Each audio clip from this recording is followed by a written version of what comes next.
Good Boy, the horror movie from the perspective of a dog. They said it couldn't be done. They didn't say that. It just hasn't been done like this. This one actually premiered back at South by Southwest, but none of my group ended up catching it. And then there was a completely different Good Boy movie at TIFF, which I knew people were going to get confused by, and then they did. That doesn't really have anything to do with this movie, but here we are. And just to jump right into the premise, Good Boy is a supernatural haunted house style horror where a dog and his human Todd move out to Todd's grandfather's old place where things immediately start to get unsettling. Particularly for the good boy himself, Indy, who's just desperately trying to keep Todd safe. And it becomes pretty clear early on that as much as this works as just a supernatural haunted house type movie, it is also coming to the realization that it is almost just as much about a dog not being able to process emotions like grief or understand death. The movie's pretty well fully filmed from what would be Indy's perspective on the world, meaning a lot of low shots that leave human faces pretty shrouded, which I thought was a very nice touch both for the film style purposes and also to add in some extra creep factor. But it really just helps let that hopelessness creep in that he really is just a regular dog. He can't talk, he doesn't have opposable thumbs, there's really only so many things he can do, he only has so much autonomy, which can lead to stressful situations both physically and emotionally for the viewers and for him. And the more I learned about the movie, the more impressive it all ended up being. Like, the main thing that is the most impressive to me is that the dog in this movie is not a trained like Hollywood acting dog. It is literally just director's Ben Leonberg's real dog Indy. And that's the kind of thing that can come with its own detriments and benefits. The dog not being specifically trained in this kind of work means that like some shots might take a lot longer to get what they're looking for. He might become more tired and frustrated easier. But the real benefit in that comes from the fact that his owner is the director, is the writer, and he can actually work as a body double in different scenes, so Indy's more likely to act very naturally and just feel at ease. Like, this is just something he's getting up to with his buddy. He just gets to hang out with dad, you know? And a lot of the stuff I thought would have been really difficult to get him to do just comes down to like really good editing and treats. You know, you see a dog looking really attentively at one spot and then it cuts to a dark corner. We're like, oh my God, the dog currently sees something scary in the corner. They made him do that. In reality, there's just some guy holding a treat, and that's why he's locked on. An effect that is called the Kuleshov effect, which I learned today. And I really can't stress how good of a job they did with this. It's like an indie project that shot for over 400 days over the course of 3 years, which makes sense. I'm assuming this wasn't his main source of income. You can only film with the animals so long every day. It's a cool 73 minutes, so it's not any kind of time suck for people who might be a little bit skeptical on the concept. And if you're worried about any animal welfare or treatment, obviously, again, because this is his own dog, there was a lot of care put into place to make sure nothing was being exploited, mistreated.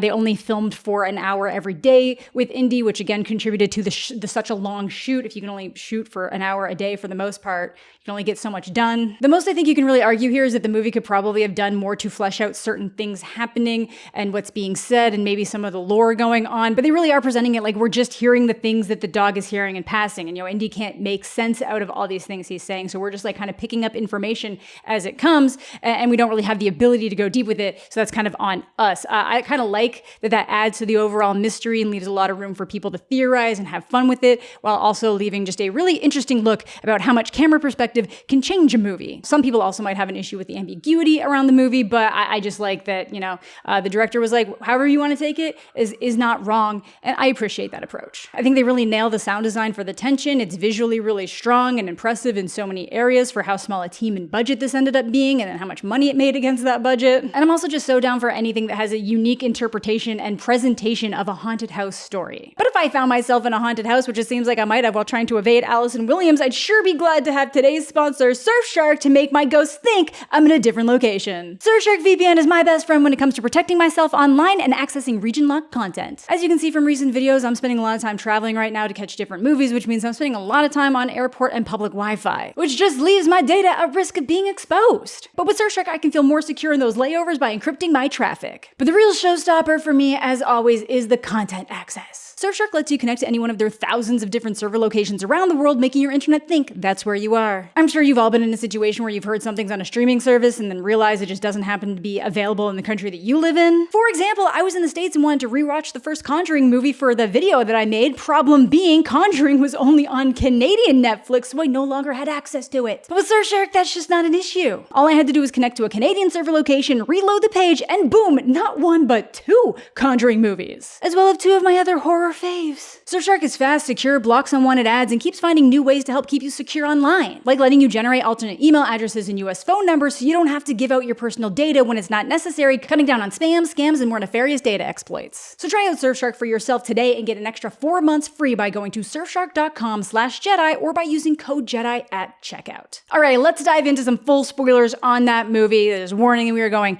full spoilers right from the get-go. I will let you know that no serious harm comes to Indy. Obviously, he's going to end up in a couple precarious situations, but he's never injured, and they don't even try to pretend that he's been seriously injured in any way. They really do set things up so perfectly right from the beginning, though. I'm a cat person, but this is just the cutest darn dog you could imagine. And he's instantly being affected by something in the corner of the apartment. The lights are doing something weird as his owner starts bleeding from the mouth behind him just in time for his sister to rush in when he doesn't answer his phone. Cutting to a montage of Indy growing up, which is another benefit of this being the director's real dog. They just have all of this footage on hand. Again, super impressive thing to pull off here. But the montage also lets us know that whatever's up with Todd was very serious. He gets pretty sick, ends up in the hospital, but we do see him getting out of the hospital, but then he ultimately makes the choice to let go of his place in the city and go live at his grandfather's old place, where the grandfather apparently died under weird circumstances. To the point that the sister is extremely bothered that he's making the choice to stay there. Partially because of that and the general weird vibes of the house, and she's also just concerned that Todd's trying to isolate himself instead of dealing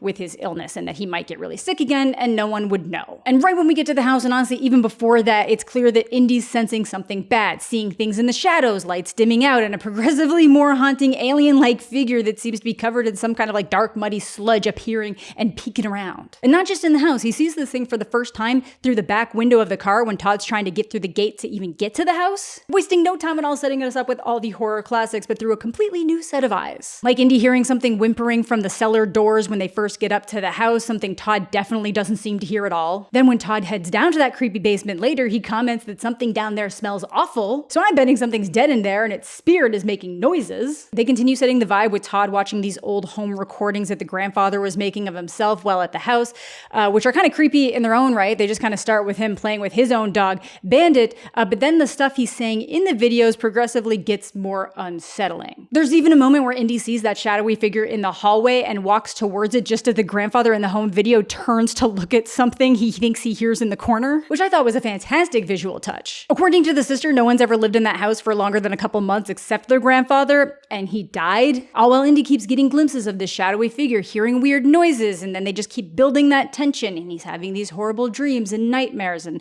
waking up in places he doesn't remember, ending up in places he doesn't fully remember. Todd not even remotely aware that anything weird's going on, but just like I said in my Conjuring video, trust the animal when they stay locked on to nothing. But no, Todd's just going to ignore it at every turn, even when his sister specifically asks him if Indy's been acting weird or just looking at nothing at all and looking for something that doesn't seem to be there, but not for haunted purposes. More specifically because dogs can sense illnesses in people, and when they aren't trained on how to alert it or know what it is, they just start acting weird. So I really enjoy how they're setting this up, that it could be an actual haunting, a physical illness, or both. Todd completely brushes this off though, even though Indy is in fact doing all those things and just obsessively sticking by him. Todd, I'm not worried there's something wrong with Indy. I'm worried there's something wrong with you. Again, the way they just keep Todd's face shrouded is such a nice touch to the creep experience and all this. Before the conversation with the sister though, Todd and Indy end up checking out the woods around the house where it seems like the dark figure is walking right towards them. Conjuring, that is how you set up a scary daytime shot. Thankfully, this is just a fake out. It's the neighbor in a hunting suit that looks equal parts ghillie and Zodiac killer outfit. At first though, definitely looked like the muddy alien thing. It was way too light and thin compared to what the hunting guy looks like. But this guy's honestly quite surprised to hear that Todd plans to stay at the house long term, especially because of how his grandfather died and that he thinks it's brave of him. So, not a great setup there. If the wilderness guy is calling you brave for living inside a house, maybe you shouldn't be in the house. Apparently he was the one who actually found the grandfather's body in the woods, and then they could never find the dog Bandit. And then I was like, oh man, is the smell in the basement Bandit? Is it Bandit's spirit reaching out from the beyond the grave to Indy? But he also mentions that it's fox hunting season and he has a lot of traps set up, and Indy is too big to be a fox, but he's quite fox colored. So please don't have that pay off in a particularly traumatic way. Don't worry, again, the dog will be fine. And back at the house, things just kind of keep escalating. The doors keep creeping, he's seeing things, he's being haunted by these like crazy dreams. He's starting to see the missing dog and the horrors the dog seemed to go through. We end up seeing a bunch of pictures of that dog around the house to confirm that it is the same one. There's also this piece of art of a dog destroying a great beast, which I just thought was a nice touch and was interested to see where that might go. Indy just keeps sniffing at that basement door, which might make sense if Todd said there was a weird smell back there, but then it kind of like shows us the other side of the door where there's all these deep gouges and scratches at the bottom. So there I was like, you know what? The best case scenario is that there's some kind of supernatural beast on the other side that was trying to get out.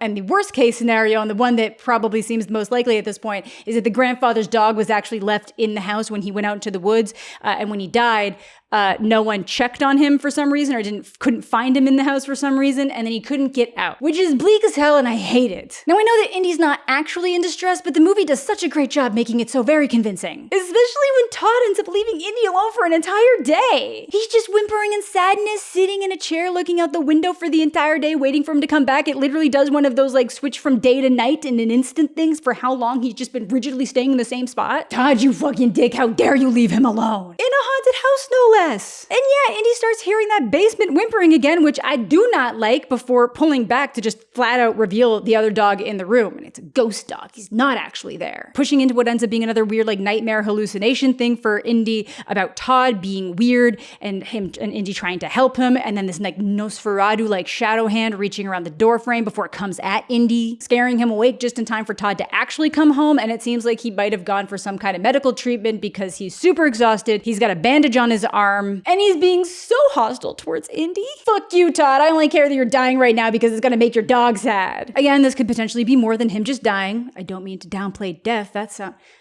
obviously dying is like, it's the big one. But then he starts like sleepwalking his way downstairs in the middle of the night and just bashes his head into that basement door. Brave little Indy went all the way downstairs when he heard this to make sure Todd was okay. But this is very unsettling, especially when it ends up being that same basement door that he's sniffing at, that we've seen stuff on the other side, and we don't really get an explanation as to why Todd was just bashing his head into a door. He just seems to be getting sicker and sicker and keeps watching those tapes that his grandfather made, where the grandfather literally starts to talk about how he never should have moved into the house, so we're just building up some mystery that something might not be right here. And again, even though he is very clearly sick outside this potential haunting, Todd will not let the sister come visit because he feels like she's just trying to treat him like a patient and not a person. But Todd, man, you completely uprooted your life, moved to the middle of nowhere, your health is completely deteriorating. Can you blame her? More nightmares for Indy, though. It's really like the worse Todd's getting, the more Indy's tormented, both in his sleep and while he's awake, doors just opening by themselves, seeing flickers of another person before you realize that it's the grandfather sitting in that chair, before it becomes like a dream of him in that chair, very sick,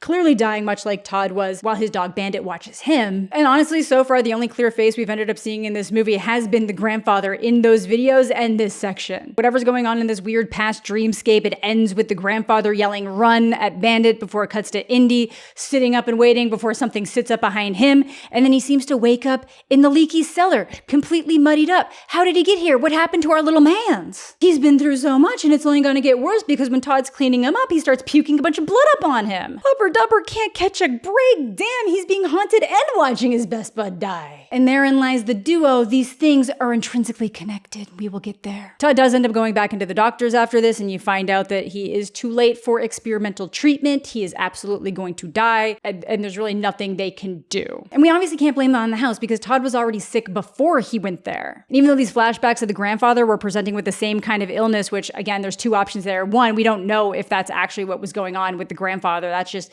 Indy could just be like feeding in moments. He's got all the pictures are on the wall, the lingering smells of sick around the house, and he could just be taking how Todd is behaving, putting it onto his dreams in weird ways. Or there is actually something very wrong with the house that started making people sick, and that's why people were leaving so quickly, and then the grandfather did die in a weird way, like mold or radon poisoning. But now that he's been turned down for that treatment, he's looking for anything else that might help at all, like hyssop root, which has largely been used in respiratory illnesses, but also has antiseptic and anti-inflammatory purposes, like just really lining up with Todd's lung disease, cancer, very bad thing going on. But also, it is used for purification and protection in rituals, so I feel like we might have a double-edged purpose use here, and I love that for us. Ritual. Because yeah, when they get back to the house, he's like saging the place and setting up a feng shui plant palace. Not that it's helping with whatever's happening in the house, because Indy's still just being messed with. More flickers of the grandfather seeing things through the window, being led to a Lovecraftian glow from the basement, where he sees Todd's body on the floor in the flash, before that same body starts four-legged running up the stairs at Indy, waking him right back up in the bedroom by Todd's bed. But then Todd is apparently like convulsing on the floor and pulls Indy in for a hug. hug. God, this was a great little run of scenes. Very tense, very scary. But while he's being held by Todd, he sees that figure walk by the door again before it grabs them from behind. Todd shoots up, sick again, blood coming out of his mouth before he collapses on the floor.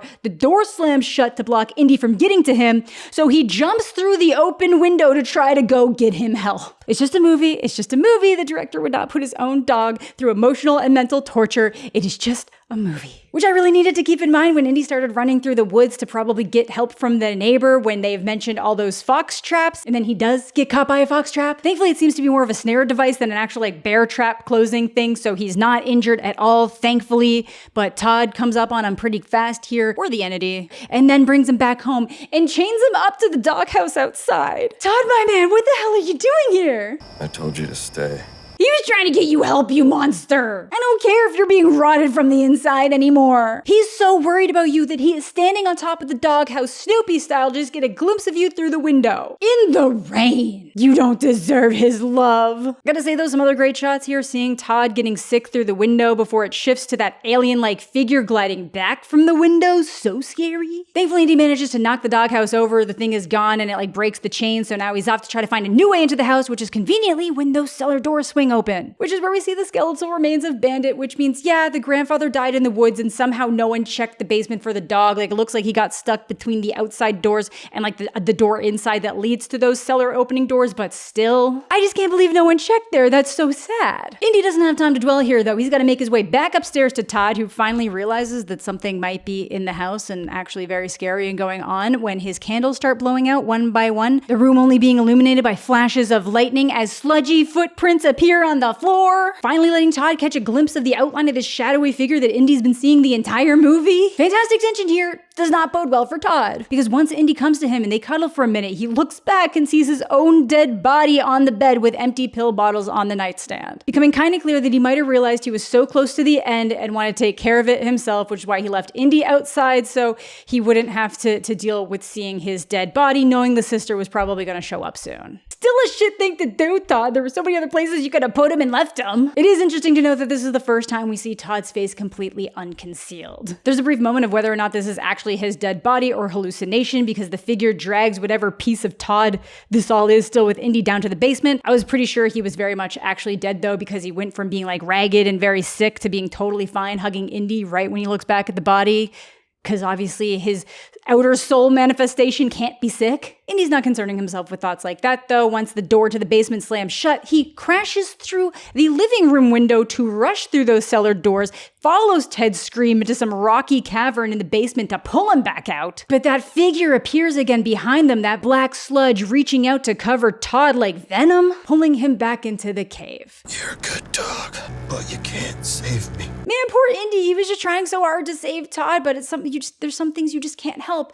Now he's just stuck down here, hoping that he comes back, though probably accepting that he has to let go. Bandit seems like he was trying to warn and guide Indy to avoid making the same mistakes he did throughout the movie, but Indy knows he has to let go. Thankfully, the sister shows up not long after that, tries to get Indy out of the cellar, who then hears one last whistle from that cavern area. I don't think that's Todd trying to call him back. Maybe it's just one last send-off, or it's the death entity trying to lure him back. Sad for Indy either way. I know some of the Bandit flashbacks seem to show him falling for whatever was in the cavern, so probably more malicious entity stuff, before he ultimately makes his way out to the sister, ending the movie. Though the end credits kind of continue it seems like it's Indy smelling out the sister's car window, ending with one last whistle to call him back in, and that time I assume it's supposed to be a nicer moment. Pretty sad ending there, but let's talk about some specifics real quick and what I think was going on. First off, I'm going to say director Ben said that he doesn't think there's a wrong way to interpret this movie and that he enjoys that it exists in this ambiguous state, kind of like The Shining does. Is the house actually haunted? Is it a manifestation of Todd's impending death affecting Indy? Being able to sense and feel and smell that illness plaguing Todd from inside, and then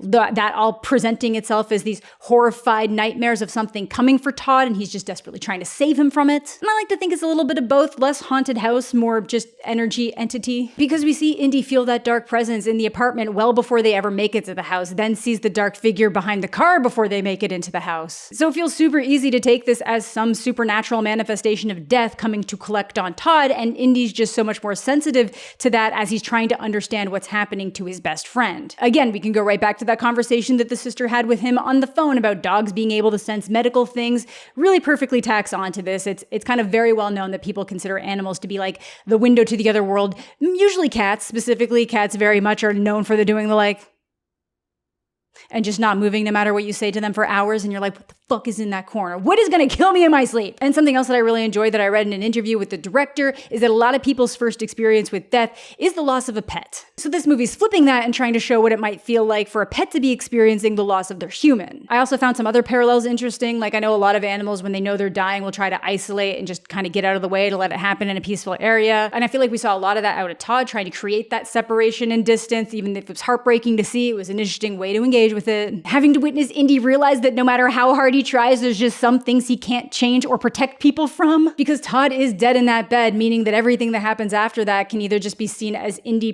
trying to process the loss before really understanding what it is, or it could be this fully supernatural thing that's blending in to him being able to sense the grief and the loss differently. Which is so interesting because then it becomes not just a movie about being in the perspective of a dog, but seeing the things that only that dog can see. And even if Todd wasn't actually there physically before he gets dragged to the basement, Indy does still at least get one more chance to be held by him in that ghost-like form, regardless of what ends up happening in terms of reality. Oh my God, that almost made me tear up. And I think I said that sentence really wrong.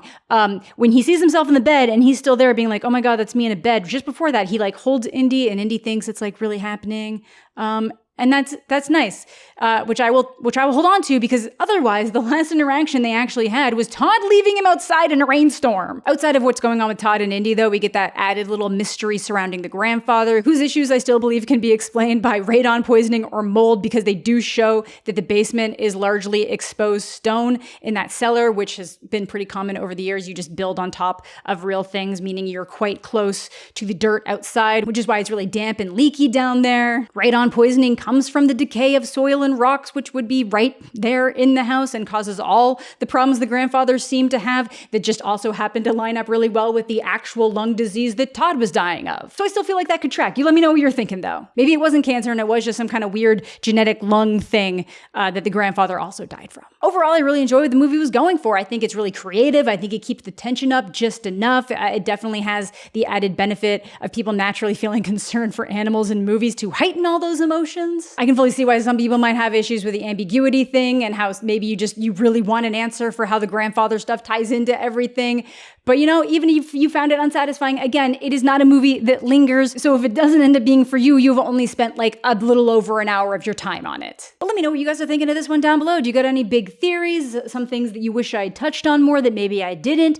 Things you thought were done really well? Things you wish they had done differently? But that is going to do it for today's video. Thank you all so much for watching. Thanks as always to my Patreon supporters and YouTube channel members. Subscribe to the channel if you're new. Leave a like on the video if you're into that kind of thing. All my other social medias are listed down below if you want to follow me there. I hope you're all having a fantastic day. I'm mostly okay, and we'll catch you all later.